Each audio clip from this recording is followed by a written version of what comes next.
Hi friends, আমার বর আমাকে গিফট করেছে ভ্যালেন্টাইন ডেতে। জানি চলে গেছে অনেকদিন, বাট আমার আর এটা দেরি হলো।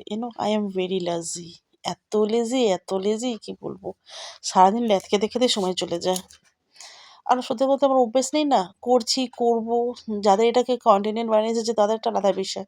আমি তো এসব করি না, এটা আমার কোনো কাজও না।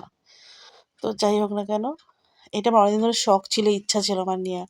রিয়েলি আমি কখনো ভাবিনি আমার বর আমার, জানি না ওর সাথে আমার খুব মিল আছে। আই থিংক এটা সবার সাথে থাকে, কিন্তু একটু ওর সাথে আমার একটু বেশি মিল।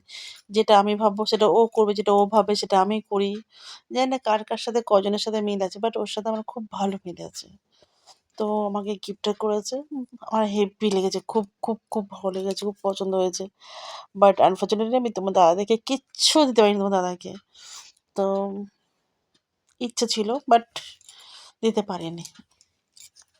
যাই হোক গে, তো তোমাদের সাথে শেয়ার করছি। দেখো সব কিছু তো শেয়ার করি, এবার তোমরা বলো কেমন লাগছে না লাগছে। কেন আমি কম বানাই আর বেশি বানাই, আমার খুব হয়তো কম ফলোয়ার রয়েছে, বাট যে কজনই রয়েছে তো তাদেরকে আমার মনে হয় দেখা দরকার, কি তারাও দেখা দরকার যে আমার জিনিসটা কেমন লাগে। তো তোমাদের মানে আমার ভালো লাগে, এটা অভ্যেস হয়ে গেছে বলতে গেলে। তো বলো কেমন লাগে যে ওই কার্ডটা আমার দেখানো হয় না কেন, পরে মনে পড়ে যখন ভিডিও যখন আমি এডিট করছি তখন আমার মনে পড়লো যে ওটা দেখালে ভালো। তো এখানে অনেক কিছু লেখা থাকে, হেলথ, হার্ট, লাভ। তো এটা আমার লাভের সাথেই কানেকশন করছে।